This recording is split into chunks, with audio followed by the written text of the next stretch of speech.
Hey everyone, welcome to Chariots for Hope's Under the Hood podcast. My name is Maddie. We are so excited to get to have Cassie here on the show today. And we just welcome you to our conversation. Welcome. I'm so excited to introduce and get to know Cassie more and just get to love on her. And I'm so incredibly proud of her and just blessed to be able to be her friend. So with that, I'm going to go ahead and kick off to our first question. Hi, Cassie. Hi. How are you? Nervous. Hey, it's okay. Just two girls chit-chatting, having fun. So I'm going to just go ahead and kick off with where did you grow up and how, tell me your story. Give me your background. Where did you grow up? How that affect your story? And just, give us the lowdown. I grew up in Upland, California, up until my mom got divorced with my dad and then moved out to Kearney, Nebraska, where I graduated from Kearney. I went back and forth throughout my middle school and high school years. And then I graduated in 2007. And then shortly after that, I came up to Omaha in 2014. Okay. Awesome. Well, that's how you got to Omaha. So, tell us what happened. Okay, so you're up in Omaha. Are you going to school? What happened? With just anything? Yeah, or? everything. Yeah. What led you to here today? How'd you come to Chariots? Oh, okay. Well, okay. I want to say that I've pretty much have been active addiction since I was 15 years old. It was pretty much a generational curse, I'd say, but it's just, it just passed down from family to family and just from what I knew. Yeah. So, I took that with me to Kearney, basically. So when I was in Kearney, I had gotten into addiction, felt addiction pretty hard. And then I had moved to Omaha to get away from that, but still was very much just kind of crept into my life with alcoholism and marijuana use, integrated with my life, just my life choices and everything. Yeah. I had also a pill problem and everything. I had gotten put on meds when I was 17 and abused them. So it was easy for me to go ahead and be an extremist on just overdoing everything. Yeah. Especially when I wasn't taught or anything about coping. Right. So my family had a devastating, my brother, Arthur Gutierrez Jr., he passed away February 1st, which is tomorrow. Wow, yeah. He passed away, it would be 5 years. He was hit in Chino, California, while he was on his bicycle. He was only 35. We were really close, so it was very, very hard. I think as soon as I flew out to California and was with family, I felt like my soul was left in there with him in the casket, because as I watched him go down, I just felt like something had just took life out of me. Right. And anything I had left to where I just felt suffocated. Yeah. And so after that, COVID hit, and I flew back. All the airports were closing. I flew back just in time, but everything was just over video or, everything was just a mask mandate. Yes, the world completely just shut down. Did not know what was going on. And so I was shut down in the house with my kids and with depression and grief that I did not know how to control or to handle in the right way. And so I did what I did. I did what I know was best for me, or what was best I thought, and to be able to cope with that, or to cover or hide or suppress. Yeah. And I used very much, and I got back into doing methamphetamine, and I had lost my kids the second day into it.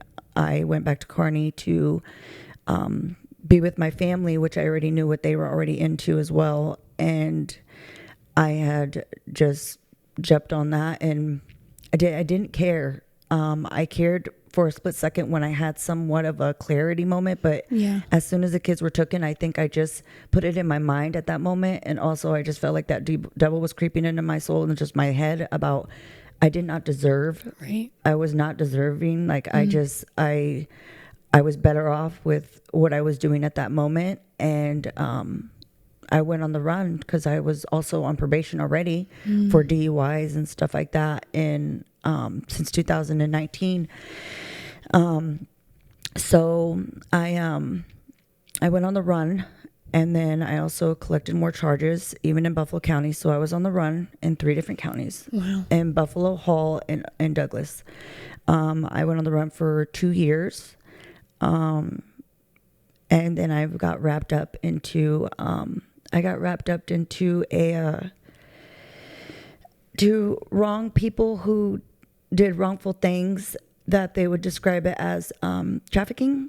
So I didn't really I think I just didn't care anymore. Yeah. So I felt like it was what I deserved. I felt like I built my own torture chamber, and I was okay in it. Yeah. And so it was always hard for me to talk about those things because it was embarrassing, and I just felt like that's what my life was supposed to be. And so I honestly I laid in bed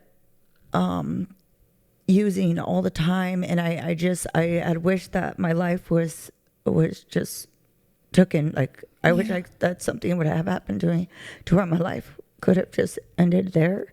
I mean, a lot of the addicts understand when you come to that point where you're just like, you're very helpless, you're very hopeless, you're very just, it's a done moment. It's just it's an all around feeling of just despair, but the most worst agony and all you can imagine. And so throughout this time, like I had on and off visits, like video visits with the kids, but I also did not want to show face to my kids. So they had no idea even where their mom was. And let alone did I ever wanted them to see me like that. Right. So I had come to a point to where it was just, I asked God when I said, just take me. I'm honestly finished with what I have going on in my life, and I can't anymore, and I'm struggling, and I don't know where to go.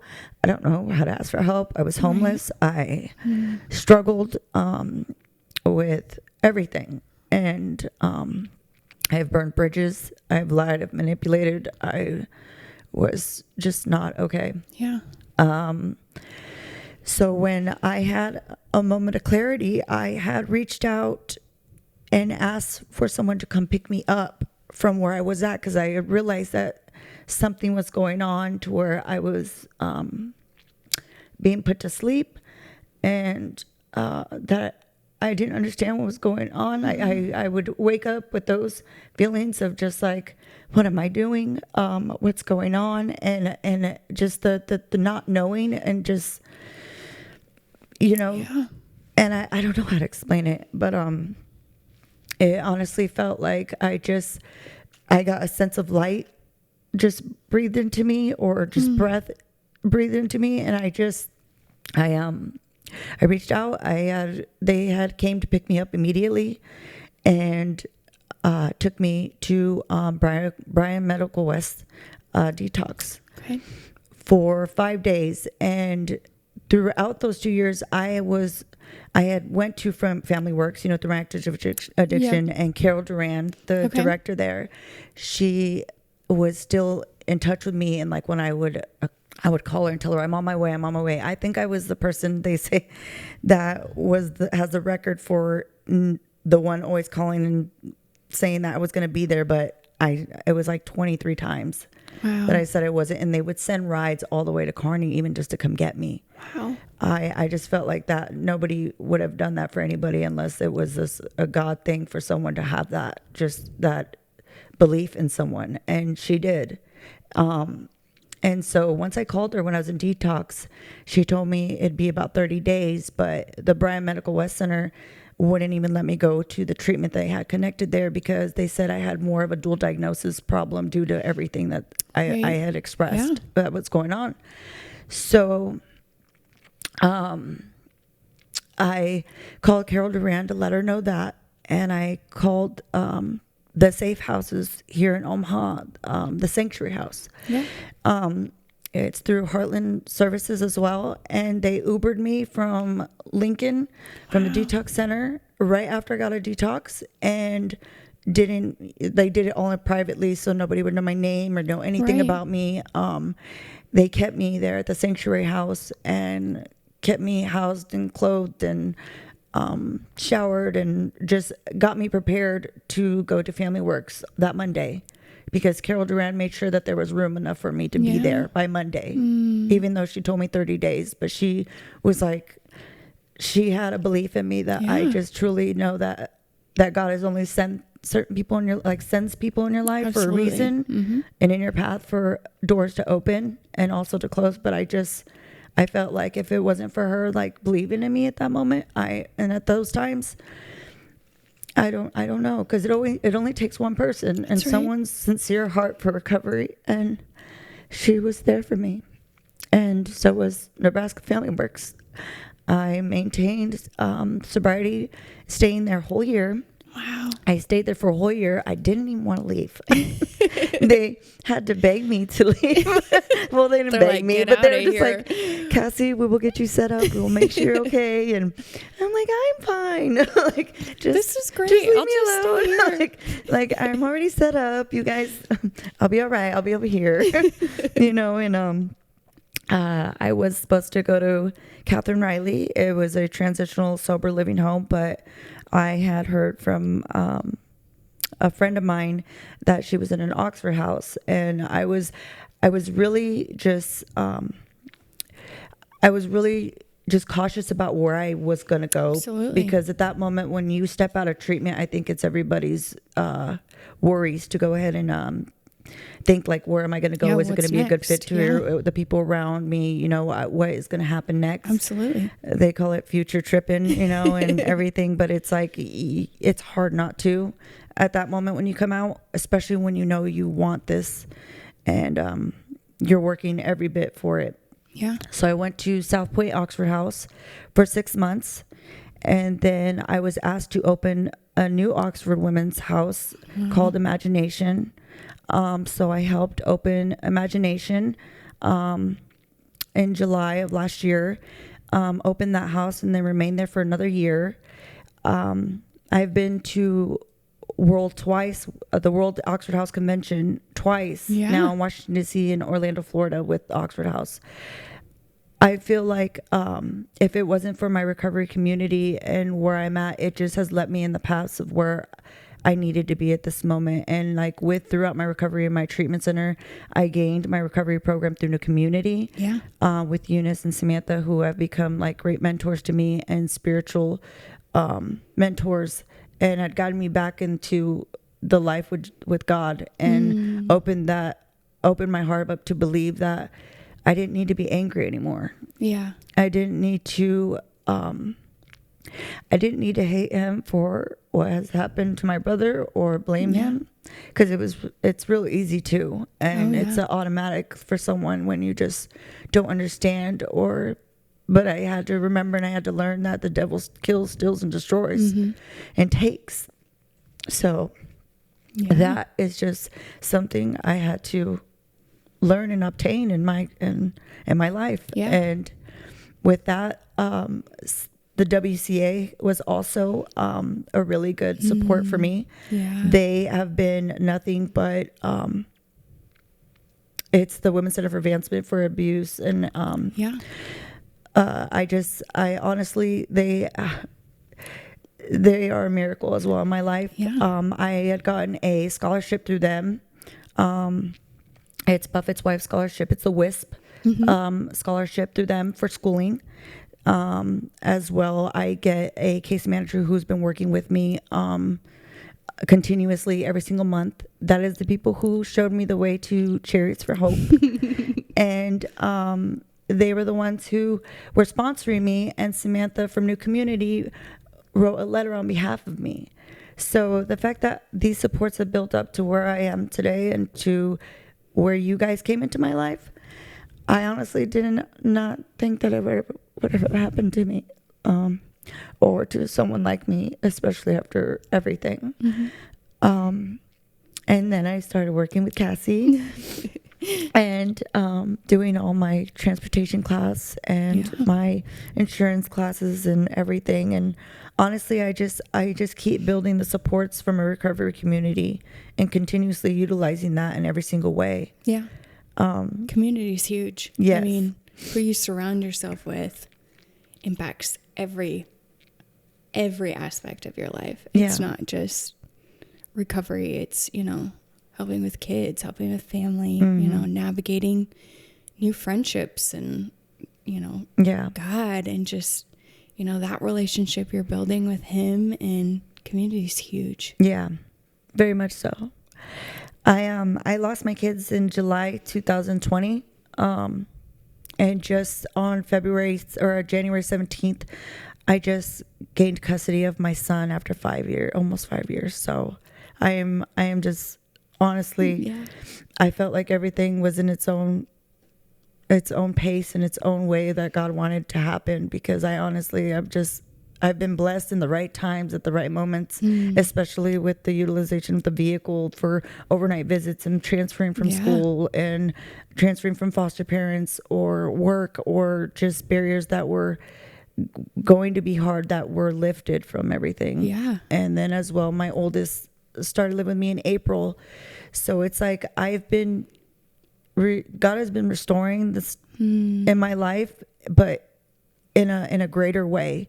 He's restoring what has need to be greater for my life to continue on. Yeah, absolutely.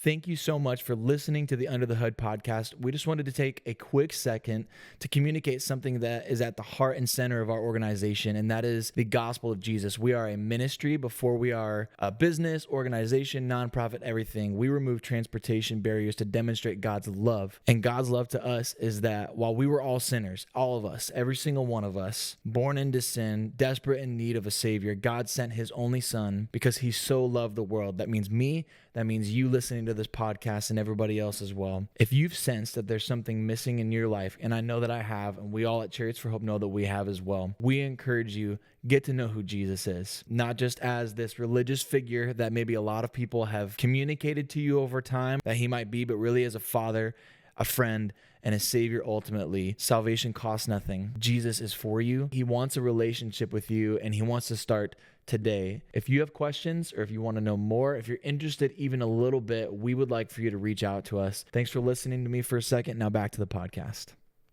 You mentioned your vehicle. Let's talk about your blessing day. That's kind of the first day we actually met, was taking you to your blessing that you had no idea. Let's talk about that. I just remember getting in the car, and I remember calling my husband, driving over to your place, and just thinking, I'm like, oh my gosh, this is my first one. What am I going to do? What if I mess this up? And I just remember him saying, you can't get in the way of God. Yeah. God will make happen what he wants happen in spite of you. Yeah. And I was just like, okay, that's the pep talk I needed. And I remember showing up to your place and just meeting you for the first time. Yeah.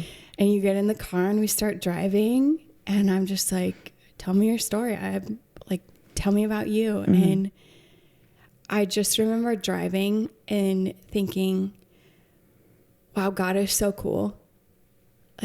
Look at the ways that he's just showing up intentionally in your life, and just all these little moments. And I remember getting there, and, we met Ryan at the front door, and he walks us through. And what was going through your head that entire time?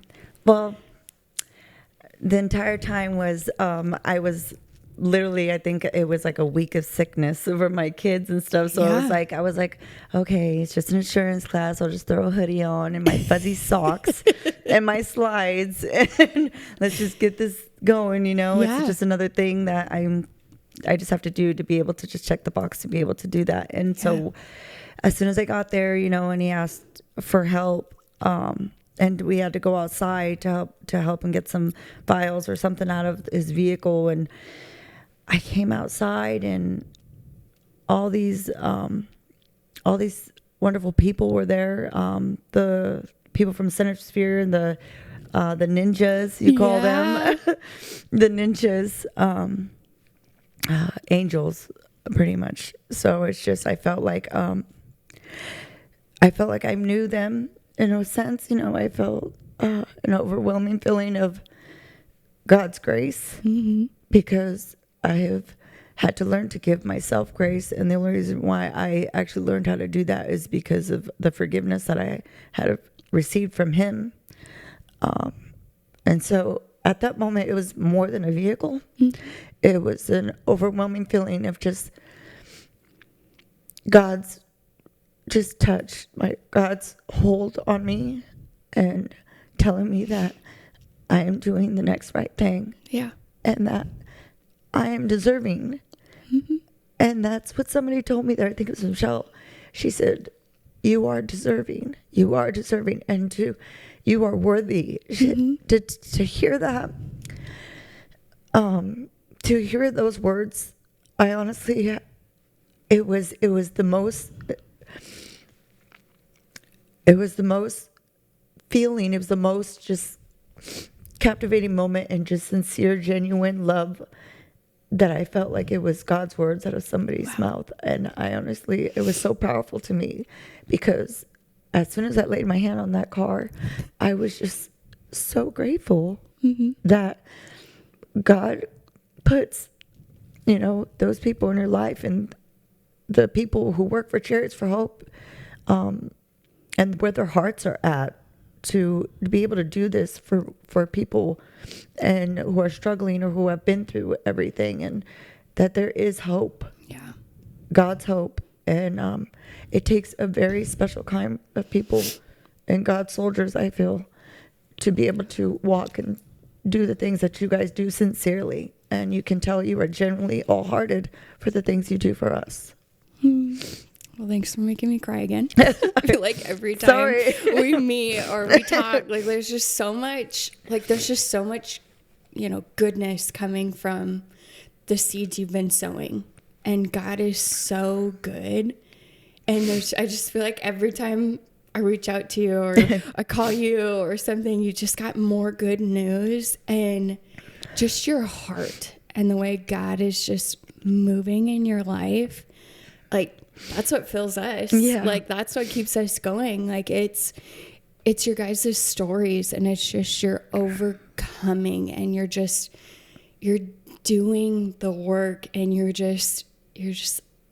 tenacity over it. Of you're like, I know I screwed up. Yeah. And I know I messed up big time. And one of the things I love most about your story is we were in the car and we were talking about, navigating foster homes. And I believe at that time you were just getting ready to go do Thanksgiving. Yeah. And you were talking about how you were like, I'm just so thankful that these people that stepped in when I couldn't in that time were willing to just love me and invite me in. Yes. And you're like, I'm so appreciative of that. And I was like, wow. This girl is so cool. I'm so glad. I hope she wants to be my friend now. This is so exciting. And it was such a beautiful moment. I just remember driving you back, and you kept looking at me, and you're like, Maddie, I have a car. And I'm like, I know you do. And then my favorite moment about your blessing is when you FaceTimed your daughter on the way home. You're like, and you'll never guess what just happened. And you're telling her about you getting your car. And she's like, Mom, I'm so proud of you. Yeah. I'm so proud of you and all that you're doing. And like, it was at that point that it was like, man, it's so much more than a car. It is. Like, it's so much more than, you know, I don't know. It's so much more. And in that moment, I just was like, in my head, like, thank you, Lord. Thank you for everything that led up to this moment, because in that moment, you got to hear from your daughter, like, Mom, I'm proud of you. And I'm so excited for you. Yeah. And I remember dropping you off, and I just sat in the parking lot crying. And I'm like, God is so good. Like, he's so intentional, and he just loves you. I know, because I kept telling her about this program that I was in. I was talking about you guys, and she's just kind of like, okay, Mom, you know, like, I don't know what you're talking about. But then when that day came, it's like, that was probably one of the first times that she's told me that she was proud of me, because I think she's seen the consistency and the work that I've been putting and the effort in towards the life I have today. Yeah. And honestly, I do remember talking about the foster parents. Yeah. Because I was honestly, I was been more grateful to them for being the parents and for the love and the unconditional love that they could give my kids when I couldn't. Yeah. And honestly, we did spend Thanksgiving. We did spend Christmas together. We do continuously to talk, even though James has been reunified. Yeah.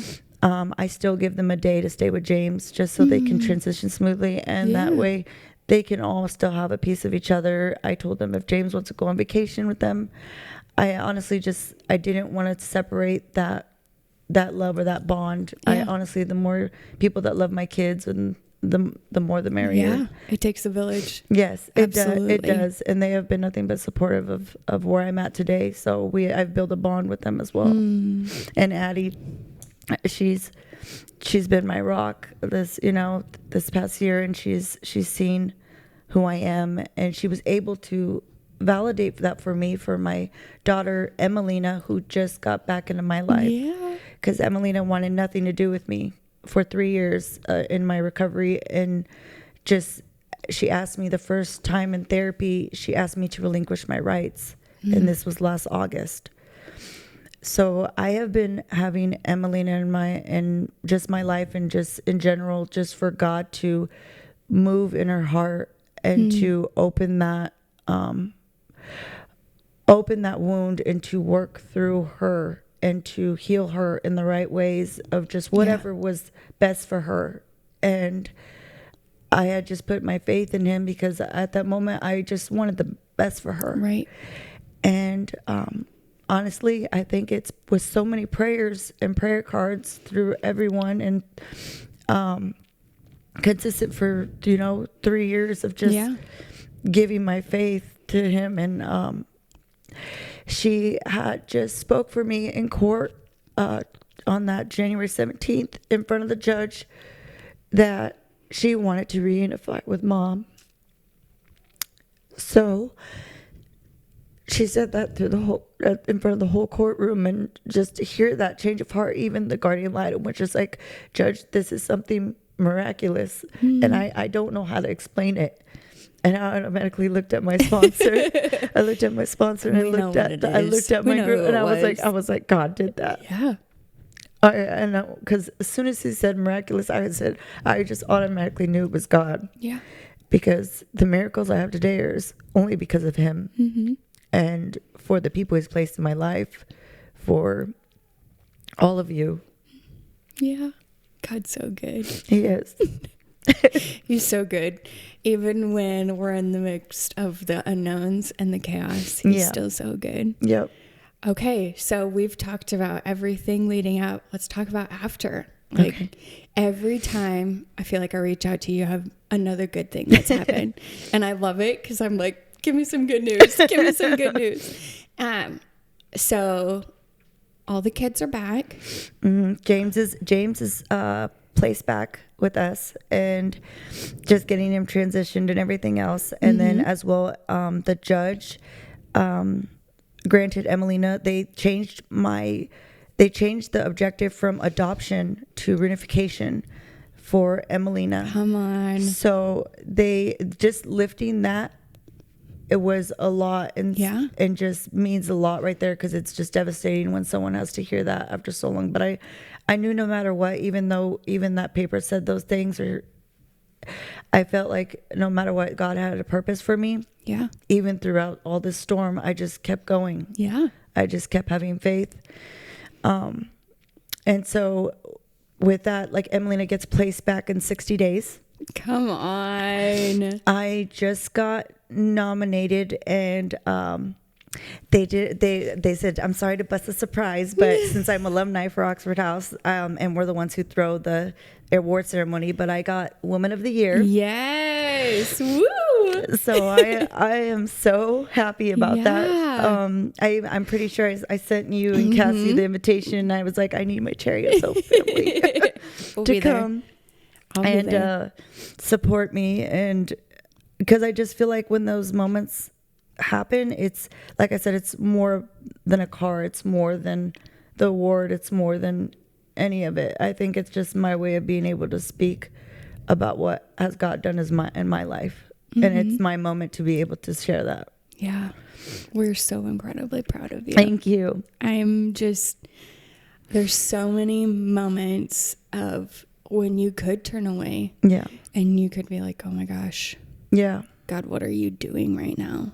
Like, what is going on? And you could lose, but your tenacity in which you just kept pursuing the Lord, and you just have this patience, and there's just this love that pours out of you, and it's contagious. And it just makes me want to just pick you up and put you in my pocket and take you everywhere I go. Like, it's so beautiful. And it's just, yeah, you are the Chariots family. You are who we love to serve. You're who we love to love on. It's, it's all of those things. It's your story. It's being brave enough to admit, like, when you fell and when you needed help, and reaching out. And like, I still catch myself sometimes where I'm like, yeah, I don't know if I should reach out. I can do this on my own. But you put your pride down and you're like, God, no, I need help. Yeah. And you've clung on to that. Yeah. And just have been steadfast in that. And the Lord, he'll redeem and restore and make it better than what we've ever thought it would be. And yes. I'm so excited to be able to just get to see that, of all of the sowing that you've done. And I'm just so excited to celebrate you on your night and get to just love on you, and just we'll be the loudest people there, like we always are. Wait. I know you are. We'll be the loudest people there. I know. So if you hear a lot of screaming, it is us. But it's just such a moment for you of, man, and you're not going to stop. I mean, you're like, what goals do you have for next year and the year after? Like, what do you want to accomplish? Honestly, I've just been, I've been in soul searching of that, and just kind of giving that to God at this moment, because there's a calling of some sort in my heart that I know that I've been talking to God about where he wants to place me and what he wants to use me for. Yeah. Because there's a spirit in me that I know that I can help others, or be there for women, or just in general, addicts, that there is hope, even if it's like less than what they even think of, like just a speck is, just that one mustard seed, A mustard seed. Yeah. And, I've got 3 years coming up on February 8th. Oh my gosh. So I'm really proud of myself for that. And, I had also, with the good news, I sat down with Heartland Family Services, my landlord, Alexis. So Holy Name is a housing organization that helps people in recovery, and with Heartland Family Services is pretty much their go-to first. They had offered me a house for me and my kids. So I'm looking forward to that in the next 6 months, because we wanted to give me some time to be able to succeed and not set myself up for anything of that it's going to be a complication, especially with all the transitions going in, just to be in a safe spot. Absolutely. Which I was very understanding, but I said, no, I'm fine. Well, it will happen on God's timing. I'm not rushing anything. But to know that the goal for me to have my kids and to be able to have my own home independently, not codependently, and building off someone that I've always have done and what was taught that was the way a relationship was, it is just me, and I feel God in this. And so just being able to see that his hands and just his miracles at work in every type of way of my life have just been, I don't know how to explain it. God's so good. He is. And he's intentional. And that's his intentionality in your story, is him, the fingerprints of his love. Yeah. Just for you. It's crazy, because I told my caseworker this, and she's like, you are God's favorite right now. I was like, I don't even try, because I'm not perfect. And I just tell him, when we talk, I was like, I give it to you. I don't want it. Yeah. Because it's not, every day is it's a battle, because addiction is, you're at battle. And honestly, it gets easier though when you gain the supports and when you gain the family, that's what I have in life is I have a family that God has placed in my life, because I don't believe anybody is friends or acquaintances. I believe that you guys are my family and put in my life for a reason. So yeah. Thanks. We love you. I love you. I know, I love you guys too. I could spend every day with you and hang out. But for school-wise, I'm looking forward to utilizing the WIF scholarship and my grants towards something with either in human services right now, and seeing where God takes me with that. But I'm just focusing on my generals, and then God will just place my feet and light my path as I go, I feel. Yeah. So that's so good. Well, I have one last question for you. If you could give anyone listening a piece of advice, what would you give them? I honestly, it's within the steps and within the traditions that surrendering is the way that I had to submit myself and to give fully over to a higher power. And that is when everything had lifted from me. The chains started loosening. The weight started lifting. I honestly just feel like surrendering and for a greater good, and just God will place you in the places that he needs to. Yeah. You just do the next right thing. That's so good. I love you. I love you too. Thank you for your time today. And just thank you everyone watching and listening. We love you. Everyone at Chariots loves you. I love you guys. Be sure to follow us on YouTube and all of the social media platforms to see what all happens next in Cassie's life and just within Chariots as a whole. We love you. We'll see you later. Thanks for listening to the Chariots for Hope Under the Hood podcast. If you were inspired by this story and you would like to learn how you could be a part of demonstrating God's love by removing transportation barriers, we can't encourage you enough to go to our website at chariotsforhope.org. Thanks for listening again, and God bless you.